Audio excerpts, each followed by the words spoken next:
한덕수 국무총리 겸 권한대행이 상당히 의외의 한 수를 두었습니다. 마은혁 헌재재판관 후보자를 임명하였고 그렇게 거절했지 않습니까? 다음에 문영배 이미선 재판관의 퇴직을 앞두고 그 자리에 후임으로 이완규 법제처장과 함상훈 서울고등법원 부장판사를 후보로 지명한 것에 대해서 한마디 해볼까 합니다. 다른 건으로 해야 될 게 많은데 이것이 지금 급한 것 같아서 먼저 말씀을 드려보도록 하겠습니다. 이것은 한덕수 씨의 임명은 명백한 잘못입니다. 한덕수 대행 역시 잘 알 것이라고 해석을 합니다. 이유는 이 국무총리는 전에도 말했지만 대통령의 임명으로 인해 그 자리에 올라갔고 대통령이 존재하는 상황에서만 국무총리로서 인사권에 대해서 의견을 전달할 수 있습니다. 지난 4월 4일 대통령 윤석열은 파면되어 한국은 거리된 상태인 것입니다. 따라서 자신의 의견을 전달할 수 입장이 못 된다라는 것입니다. 이 얘기인즉 권한이 없는 자의 권한 행사다. 여러 군데에서 많이 들어보셨을 것이라고 생각합니다. 해당 임명에 대해서는 무효라고 볼 수 있습니다. 대통령 권한대행이라는 직분 역시 대통령이 거리되었거나 그러니 유보 상태일 때 그러한 직무를 갖게 되는 것이지 대통령이 파면이 된 상태에서는 해당 직무에 대해서 즉 자신의 직책도 수행할 수 없다라는 것입니다. 마은혁 헌법재판관 임명을 했지 않습니까? 이에 대해서는 이전 대통령이 존재했을 때, 즉 탄핵되기 이전이었고 그리고 대통령 탄핵 사건에 대해서 필요할 때는 하지 않았습니다. 마은혁 그러니까 판사를 임명하는 것처럼 보이게 하면서 뒤에서는 후보자를 임명한다. 이거는 상식적으로 말이 안 되는 일입니다. 이것은 유종의 미를 거두지 못하는 행위죠. 국민을 속이려는 짓입니다. 소위 말해 국민을 개돼지로 보고 이런 임명을 한 것입니다. 너무나 뻔뻔합니다. 그래서 화가 나서 이러한 방송을 먼저 하게 되었는데요. 자신들이 개돼지고 그것을 깨닫지 못하고 있는 주제에 정말 끝까지 진상을 버리고 있는 것이라고 생각을 합니다. 한덕수가 돌아온 이 총리분께서는 아직도 깨닫지를 못하고 있다라는 것입니다. 직무 수행에 대해서 탄핵소추 이후 돌아온 상태에서 아주 볼손한 의도가 들어있다라고도 볼 수 있습니다. 아주 못된 짓만 골라서 하고 있어요. 탄핵이 된 이후 재판관 후보를 지정한다라는 것은 아직도 자신들을 비호해줄 세력을 구축하기 위한 일종의 알박기 인사권 남용 행사라고 볼 수도 있습니다. 훗날을 도모하기 위해서 이 사람들이 어차피 취소될 것을 알고 한 행위입니다. 그러니 여기에서 이 임명에 대해서 자불안석하지 마시기 바랍니다. 이것은 여론몰이입니다. 여론에 보여주기 위한 쇼입니다. 이재명 대표와 민주당을 혼돈에 빠뜨리기 위한 자신을 픽업해달라고 하기 위해서 한 것이라고 저는 보여집니다. 대통령 후보로서 한덕수 자신을 손들어달라는 뜻으로도 해석할 수도 있습니다. 여당 의원들은 국민의 눈높이를 맞추지 못하고 있는 것입니다. 이렇게 낮게 보기 때문에 번번이 탄핵당하고 그러는 거 아닙니까?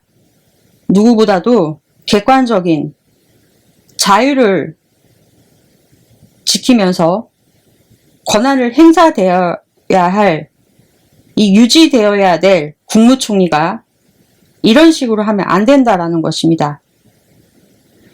후보자들을 살펴보면 대통령의 평생 친구가 후보로 지명되었습니다.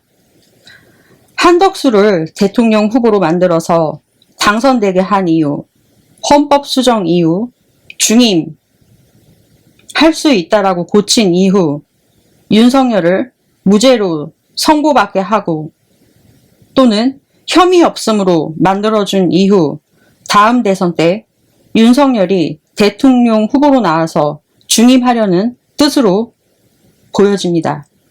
그래서 정리하면 한덕수의 개인 생각과 윤석열, 김건희의 협의 뒤 이루어진 공모다라고 말할 수도 있을 것 같습니다. 윤석열이 픽한 대선 후보는 그래서 한덕수인 것으로 보여진다. 많은 유튜브나 언론에서 그런 식으로 보도를 하고 있지 않습니까? 너무 신경 쓰지 마시라. 게임 자체가 안 되고 이재명이 민주당에서 처리해 줄 것으로 저는 확신하고 알고 있습니다. 국무총리를 탄핵하는 것이 아니라 이자를 형사법으로서 소송 걸어야 한다라는 것을 말씀드리고 싶습니다. 한덕수 개인으로 직권남용죄로 소송해야 한다라는 것입니다. 민주당 쪽 이 법사 위원들이 상당히 답답하고 생각보다 멍청하다라고 저는 개인적으로 여러 가지 사건을 대하는 모습을 보고 그렇게 결론을 내렸는데요. 지금까지 쭉 봐온 결과요. 한덕수를 형사소송법으로 고소하실 때 이렇게 하셨으면 합니다. 이런 것도 알려드려야 될 것 같아요. 이 어맘놈 허벅지 긁으시더라고요. 아니 어떻게 구대빵이 뭡니까? 구대빵이. 이거는 실력이 없다라는 것입니다. 탄핵 소추를 했는데 구대빵이 뭡니까? 8대0인가? 윤석열이 8대0이라서 헷갈립니다. 중요한 내용은 아니고 하도 답답하더라고요. 그래서 제가 알려드릴게요. 반드시 한덕수 총리를 고소하실 때는요. 죄에 대한 주요 쟁점을 대통령 권한대행이라고 하시면 안 됩니다. 대통령이 탄핵된 이후 거리된 상태에서 총리라는 직권을 남용하여 라고 하셔야지 개인 한덕수에게 처벌을 묻을 수 있다는 것을 강력하게 알려드리는 바입니다. 이분들이 실수를 범하시더라고요. 이게 대표님만큼도, 그러니까 이재명 후보님이시죠, 이제. 후보님만큼 여러분이 아셔야 되실 게 정치인들의 말에는 반드시 복선이 있습니다. 이자들은 작전을 땄다. 내 외부로서 이재명 대표님, 이제 잘 정말 가려내셔야 합니다. 이 법사위, 이 사람들, 율사라고 하는 사람들, 고립작전으로 가기 위해서 작전을 짰다라는 것으로 저는 판단이 내려졌습니다. 법을 공부한 저는요. 그리고 이렇게 서두르는 이유 중 하나는 지난 3월 31일에 대통령 권한대행이 대통령무 헌법재판관 임명하지 말라라는 헌법재판관법 개정안을 국제사법위원회와 사법위원회에 이제 상정시켜서 통과시켰습니다. 따라서 이 법안이 통과되면 한덕수의 손발이 묶입니다. 통과되기 직전 재빠르게 지명했다라고도 보여집니다. 아주 능구렁이 한덕수와 윤석열입니다. 이것은 윤석열의 정치 개입이라고도 볼 수 있습니다. 탄핵 소추 재판을 보면서 느낀 점은요. 이 변론하는 모습을 보면서요. 변호사들이요.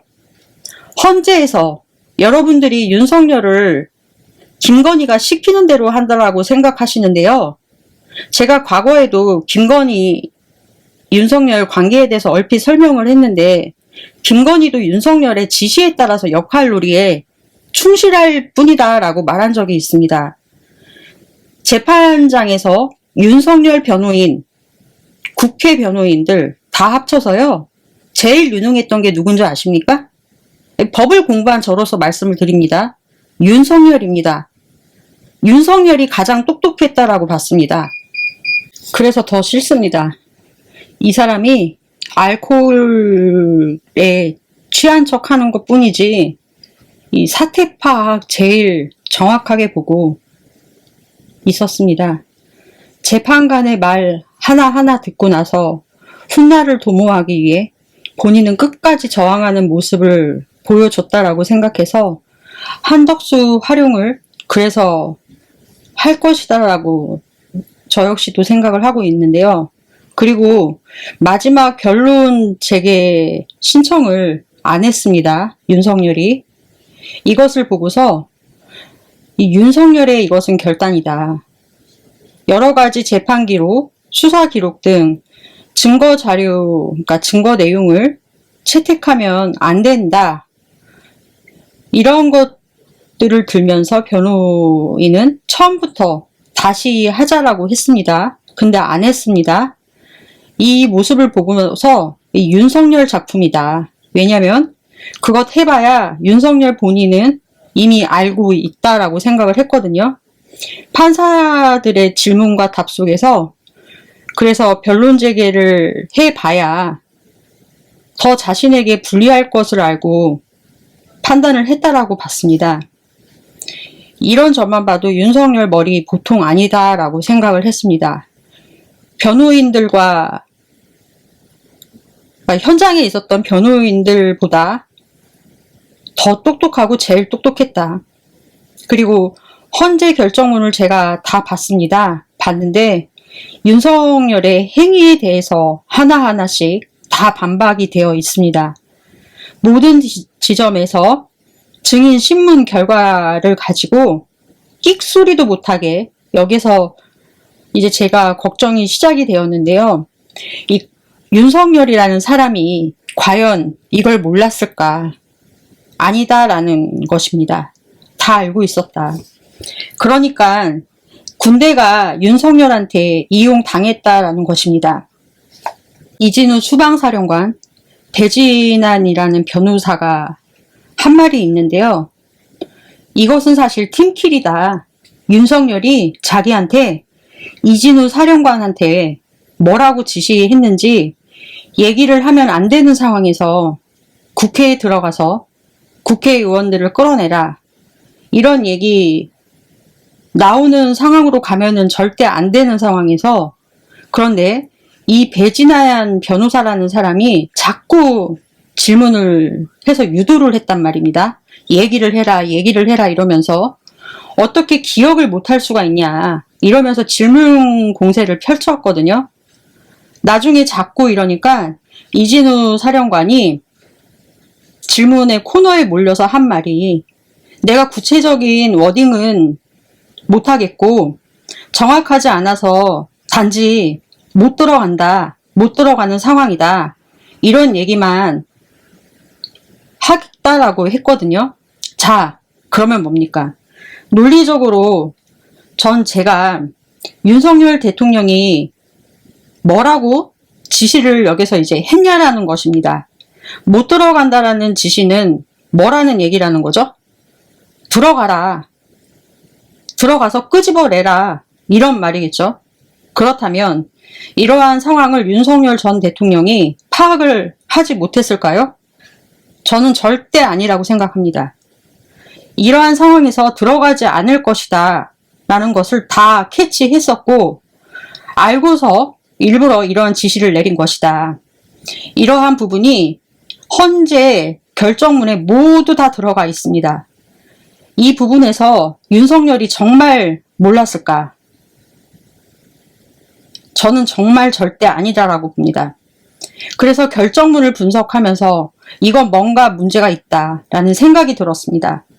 이 윤석열 다 알고 있었고 이런 지시를 내린 것은 어쩔 수 없다. 그러나 밀고 나아가야 한다. 이것을 쉽게 설명드린다면요. 가정법원에서 부부가 이혼하면서 서로 재산 싸움하면서 위자료 청구하고 하는 과정에서 이 바람을 폈네, 돈을 썼네, 네가 잘했네, 내가 잘했네 하면서 서로 책임 전가하는 그런 과정에서 밑바닥까지 보여주는 과정이거든요. 이러한 과정이다라고 생각하면 이해가 좀 빨랐는데요.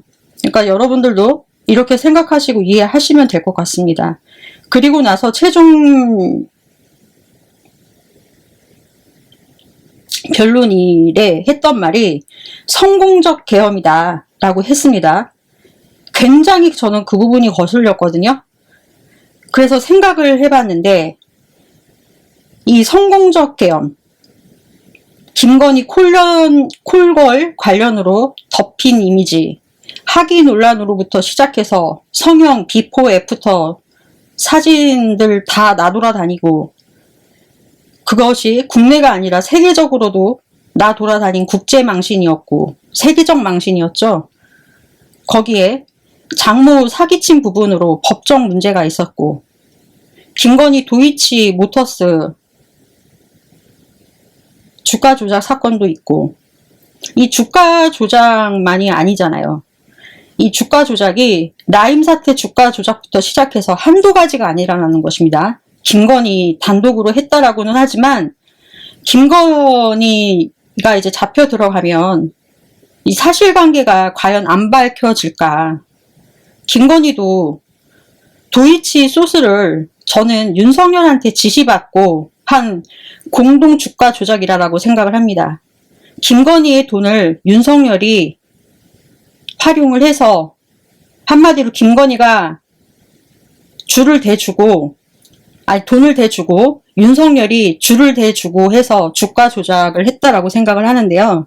김건희 구속수사 강력히 막은 것이지 윤석열이 김건희를 뭐 사랑해서 감싸주느라 한 짓이라고 절대 생각하지 않습니다. 그러면 윤석열 전 대통령이 개인적으로 지은 범죄가 없을까요?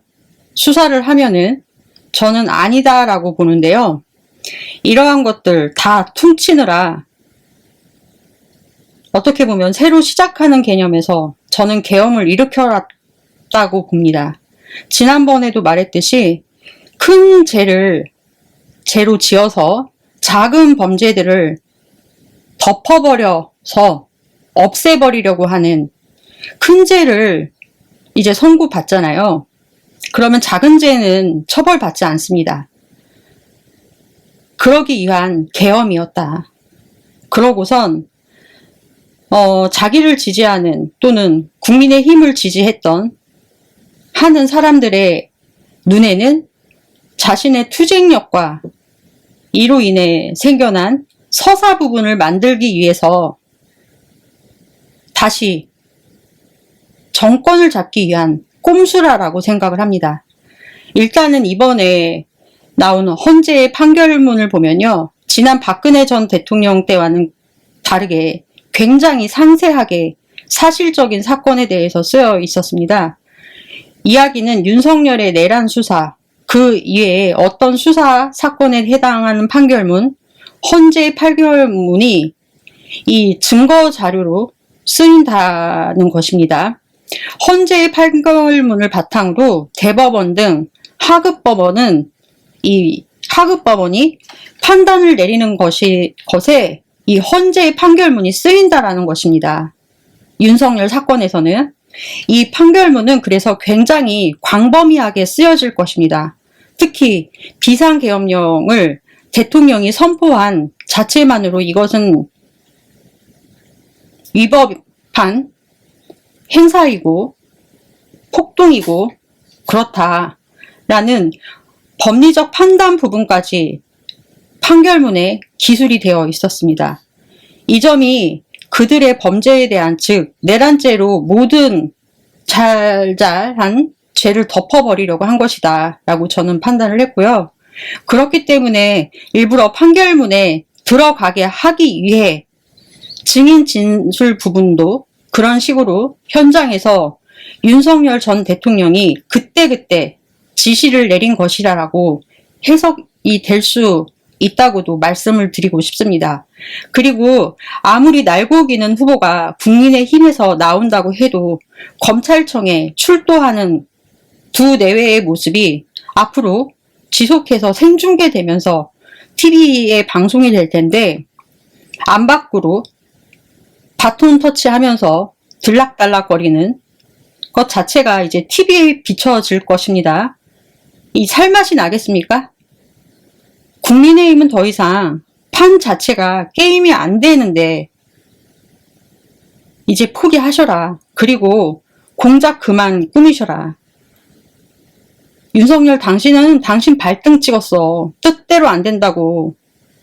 무슨 말인지 알겠어?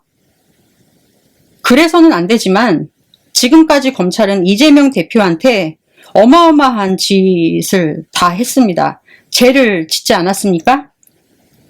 그래서 이렇게 생각해 볼 때 이번에는 그래서는 안 되지만 검찰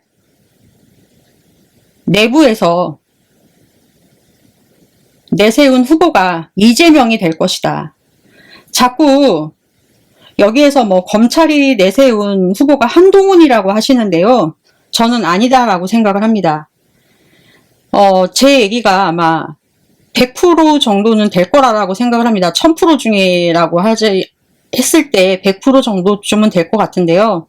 이미 검찰 내부에서는 반동이 일어났다라고 저는 보고 있습니다. 자기네들이 이재명 대표에게 그동안 그런 죄를 지었으니 지금 대선 이제 리서치 결과 보면 이재명 후보가 이제 단독 1위 아닙니까? 이 상태가 유지가 되어 대선을 치르게 되면 이재명이 대통령인데 자기들을 쑥대밭을 만들어 놓을 것이라는 것을 알고 있고, 그래도 이 검찰 내부에 존재하는 친 이재명계로 불려지는 자기들 나름대로요. 이들이 이미 슬슬 세력 교체가 되어 침투하면서 들고 일어났을 것이다 라고 생각을 한다는 것입니다. 저는. 그래서 이번에는 검찰 내부에 우리처럼 적개 등에 기생해서 바이러스처럼 침투해 암약하고 있었던, 기회를 엿봤던 검사들이 들고 일어났을 것이다 라고 생각을 합니다. 왜냐면 우리와는 약간 다른 변종체이기는 하지만 검찰은 이러한 전통과 역사가 있기 때문입니다. 친윤계는 이제 쫓겨나가고 이제 친이 계가 이번에는 검찰이 이재명을 보호할 것이다 라고 보고 있습니다. 저는. 그런데 윤석열 전 대통령이 잘못 생각한 게 자신의 머릿속에 있는 내용을 판사들이나 다른 사람들이 그렇게 결론을 내릴 것이다 라는 어리석은 생각을 했다. 그건 자기 생각이다. 그리고 판사 직위원의 경우 분초로 계산되는 여부가 판단이 안 될 때는 판사 개인의 단독적으로 판사의 직위로 해당하는 내용에 대해서 헌재에게 위헌이냐 아니냐를 물어볼 수 있는 이러한 시스템이 있거든요. 근데 그러한 상황에서 그렇게 하지 않았습니다. 이 자기가 형사소송법 관련 헌재연구소에서 근무하면서 자기가 일로 선택해야 된다라고 자기가 이미 집필을 했습니다. 우수한 성적으로 헌재연구소에서 2번이나 일했습니다. 이것으로 판단을 이제 자기가 쓴 것으로 자기가 판단을 받을 것인데 이게 줄 서보려고 내린 판단으로 보여진다라는 것입니다. 그런데 얼마 전에 들었어요. 지규현 판사 왜 탄핵 안 했냐고 물어보려고 했는데 탄핵이 들어갔다라고 합니다. 법, 불, 아, 귀. 지그들끼리는 맨날 하는 말입니다. 법은 지체 높은 사람에게 아부하지 않는다. 이 자기들 폼 잡으면서 하는 말이 있습니다. 법 공부하는 사람들 사이에서. 이 검찰들이 이런 말 맨날 씁니다. 그런데 김건희 정부 아닙니까? 김건희 정부에서는 법, 유, 아, 귀. 법은 오로지 높은 사람을 위해서 아부한다. 저는 이렇게 읽혀졌다라는 것입니다. 이 김건희 정부 반드시 처벌해야 된다라는 것입니다.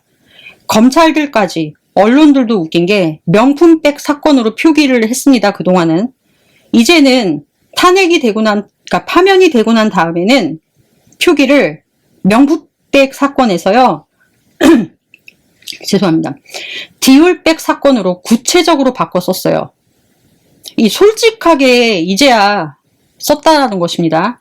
이 반성하십시오, 언론들. 언론들. 이재명이 손봐야 될 사건으로 해서 리스트까지 뽑았습니다. 사설로. 누가 이렇게 뽑았냐면요. 조선일보가 이렇게 뽑았어요. 이재명이 해야 될 일과 사건에 대해서. 야, 이렇게 살아야 합니까? 이번에도 관저에 가서 다 조사해 보세요, 한번. 그리고 아크로비스타 가서 한번 조사해 보세요. 취재해 보고. 이제는 또 이게 김 여사도 아니고 기사에 뭐라고 실렸냐면은 김 전 대표라고 표기를 했습니다. 이 너무 속보입니다. 아크로비스타로 가셔서 콜검 하시면 인권 보호하셨다라고 그때 인정을 해드릴게요. 검사님들 아크로비스타에 가셔서 그때도 콜검 하시면 인권 보호했다라고 해드릴 테니까 직접 찾아가 보세요. 콜검으로. 근데 아마 안 그럴 것입니다. 대서특필할걸요. 그리고 국민권익위원회 반드시 처벌해야 합니다. 야, 국민의힘 대선 후보 등록 골라먹는 재미가 있는 썰티원입니까? 다양하게 후보를 내서 시선 분산해서 표 갉아먹어서 지지율 떨어뜨리려는 너무나도 단순한 작전입니다. 2번씩이나 탄핵이 됐으면 돌이켜보고 되새어야죠. 국민을 계몽시키려고 하지 마시고 당신들이 말한 대로 계몽은 되는 게 아니고 철학적으로도 15명, 18명, 김문수, 안철수, 나경원, 최경환 등등 한동훈, 안철수 빼면 다 계몽령파 아닙니까?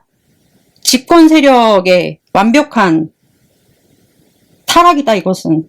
김문수 전 장관은 나는 하기 싫어 죽겠는데 니들이 불러서 나는 나왔다 라는 식으로 인터뷰를 하셨다라고 들었습니다. 이거는 아닙니다. 이거는 아무리 그렇게 나오셨다고 해도 그리고 헌법 구조가 문제가 있어서 윤석열이 계엄을 했다라고 여당 의원들이 자꾸 일부에서 이제 말을 하고 있고 야당에서도 그러고 정말 걱정됩니다. 심히. 이 불통이다. 국민적 감정을 너무 모르고 대선에 이길 생각은 없고 대권은 이미 안 될 것이라는 것을 알고 있고 본인의 정치적 동지들, 소위 고인물들 챙겨주려고 하는 이 출마 선언으로밖에 저는 보여지지 않았습니다. 출마 선언을 어떻게 이런 식으로 합니까? 그래도 파면되었지만 편을 드는 것이 아니라 윤석열도요. 공정과 상식을 앞세워서요. 일성을 내세웠습니다. 에? 표로서 승부를 보는데 일성을 내세웠다고요. 다수가 비상계엄을 위헌이라고 하면 이길 생각이 없다.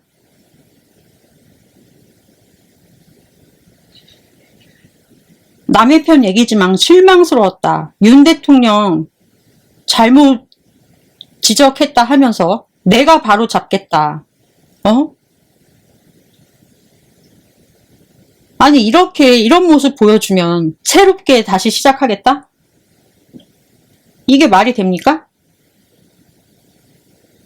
국민이 불러서 나올까 말까 생각 중이었다? 아니 이렇게 하시면은 어떻게 하십니까? 뭘 맨날 생각해 아직까지. 그리고 오늘은 햄버거 회담했더만 나경원 씨랑. 마은혁 재판관 임명을 하면서 주고받기 식으로 4월 18일 날 퇴임을 앞둔 문영배 이미선 재판관의 후임으로 윤석열의 서울법대 동기이자 윤석열의 법률 자문을 해주고 공수처와 경찰로부터 내란 피의자, 내란 공범으로 이완규 법제처 차장을 지명한 것은 한덕수가 명백한 위헌 위법 행위를 행사한다라고 밖에 보여지지가 않고, 이 대한민국의 민주주의 이름으로 다시 탄핵을 할 뿐만 아니라 형사사건으로도 고소를 해야 한다. 기습적인 이러한 헌재 인사 발표를 한 이유는 윤석열이 탄핵 이후로 윤석열은 극우 세력의 선봉에 있는 자신의 이름으로 환심을 사서, 윤석열의 환심을 사서 지지선언을 받은 뒤 대선 행보를 하기 위한 그런 행동으로밖에 보여지지 않는다. 한덕수의 이런 행위는 그런 식으로밖에 보여지지 않는다라고 생각을 하고요. 이 한덕수라는 사람이 어떤 사람인지에 대해서 설명을 좀 한번 해드려 볼게요. 여러 군데서 설명을 한 군데도 안 하시던데, 이 한덕수가 누구냐. 한덕수. 본격적으로 설명을 좀 드려볼게요. 박정희, 전두환, 노태우, 김영삼, 김대중, 노무현, 이명박, 박근혜, 윤석열에 이르기까지 9대 정권에 걸쳐서 안 해본 게 없는 공직자로서 안 해본 직분이 없는 그야말로 불사조. 네? 대한민국 유신 헌법을 비롯해서 IMF 말도 안 나옵니다. FDA, 대통령의 탄핵 등등 대한민국에 격동하는 정권들 속에서 이 모진 풍파를 견뎌내면서 이자가 어떻게 버텨낼 수 있었다라고 생각하십니까? 네? 어떻게 해야 이런 정권을, 9대 정권을 다 버틸 수 있을 것이라고 생각하십니까? 여쭤보는 것입니다. 영혼이 없어야 합니다. 영혼이. 네? 영혼이 없는 이 불사조, 처세주의자, 보신주의자. 네? 노무현 정권에서는 국무총리까지 했습니다. 그런데 보니까 이명박 정권에서는요, 초대 중위 대사를 했고, 이것이 끝난 이후에는 한국무역협회 회장을 역임했어요. 박근혜 정권에서는 한국무역협회 회장의 임기가 끝나자 김앤장에 들어가서 5년 동안 법조인 출신이 아님에도 불구하고 40억 원을 고문료로 받았습니다.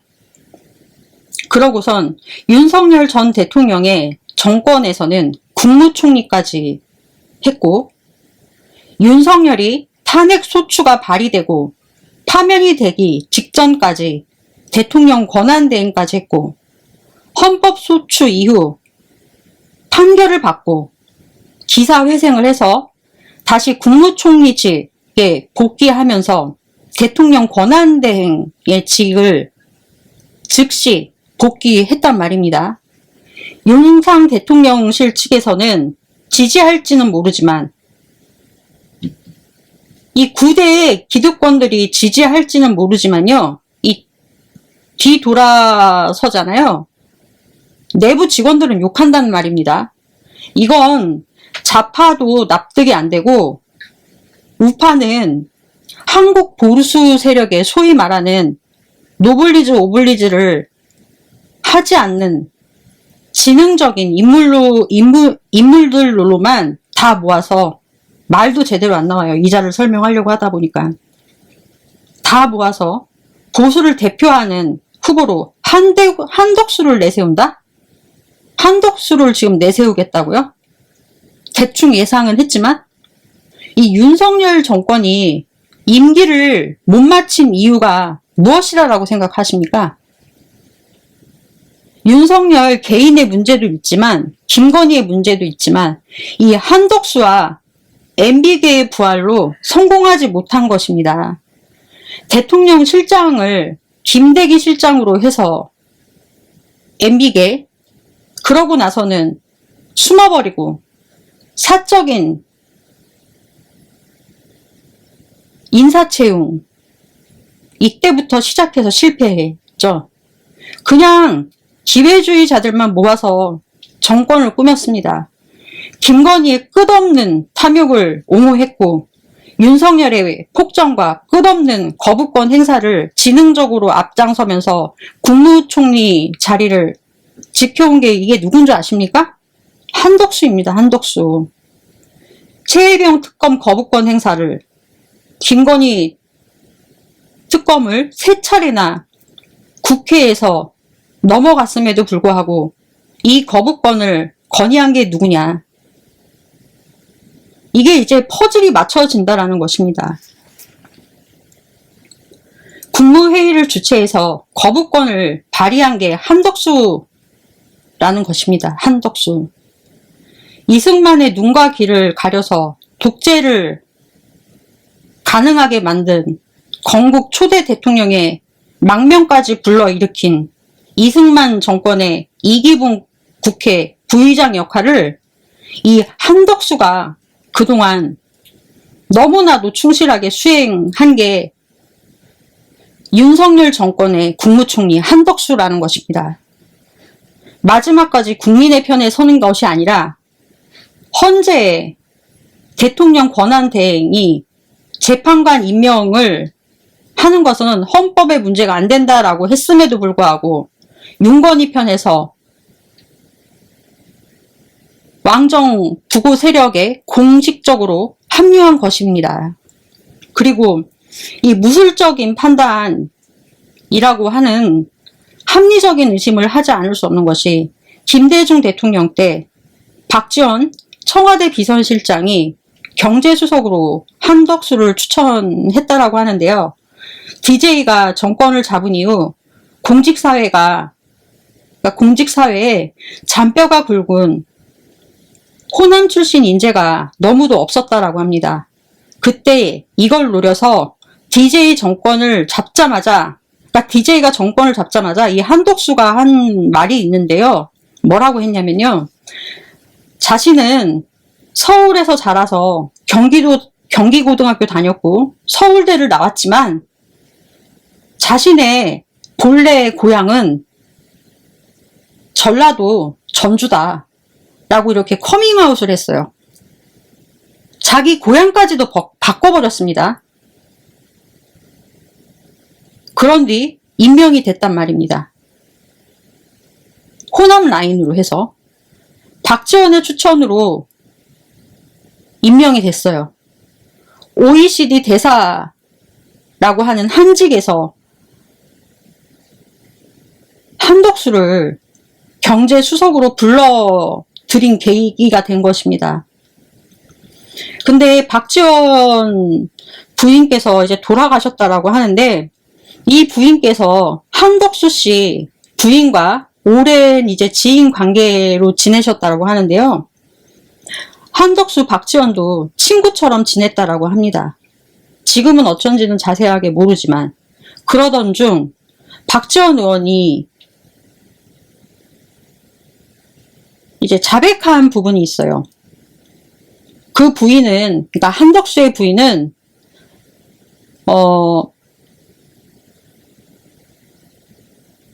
서울대 미대를 졸업해서 나와가지고는 무속에 심취해 있다.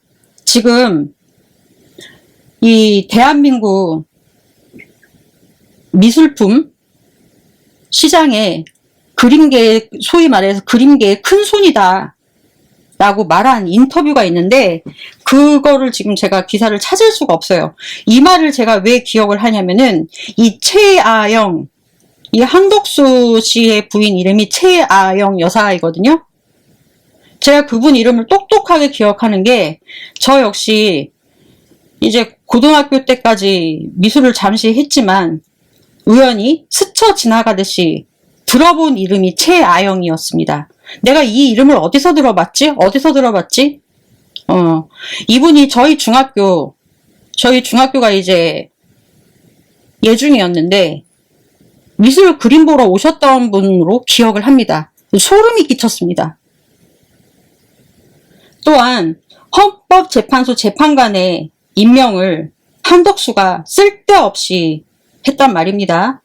이것에 대해서 해답을 그냥 깔끔하게 드릴게요. 앞에도 말씀드렸지만 헌법상의 대법관의 임기는 6년입니다. 일반 법관의 임기는 10년입니다. 법률이 정하는 바에 의하면 연임을 할 수 있다라고 헌법 제105조 제2항 제3항에 나와 있습니다. 또 법원 조직법 제50조에는 대법원장은 다른 국가기관으로 법관의 파견 근무 요청이 있는 경우에는 업무의 성질상 파견이 가능하고 인정되기 때문에 해당 법관에는 동의하는 경우에는 그 기간을 정하여 이를 허가할 수 있다라고도 제한을 가하고 있는데요. 임기제에도 불구하고 법관은 법관으로서 과실이 없는 재임명이 될 수 있으므로 연임제에 의해서 임기제의 부정적 측면을 다소 보완할 수 있다라고 판단될 수 있습니다. 탄핵 절차를 밟고 대통령이 거리된 상태에서 법관의 퇴임 상태로 불러오는 전국 혼란 등을 고려해 볼 때 사법이라는 업무를 제대로 수행함으로써 사법제도를 유지하고 한편으로는 사법 인력의 신진대사를 촉진하여 사법 조직에 활력을 불러오고 업무의 효율성을 제고하고자 하는 처지에서 현재의 헌법재판관의 임기에 대해서 추가적인 연임을 해서 대한민국의 사법부의 독립을 강화시킬 수 있는 방법이라 판단됩니다. 그러므로 헌법재판관의 퇴임으로 놔둘 것이 아니라 재임명을 하여 혼란의 전국으로부터 안정적인 국가 운영의 한 가지 방법으로 새기셨으면 하는 바람이고요. 또한 헌법재판소 재판관의 임기는 6년으로 되어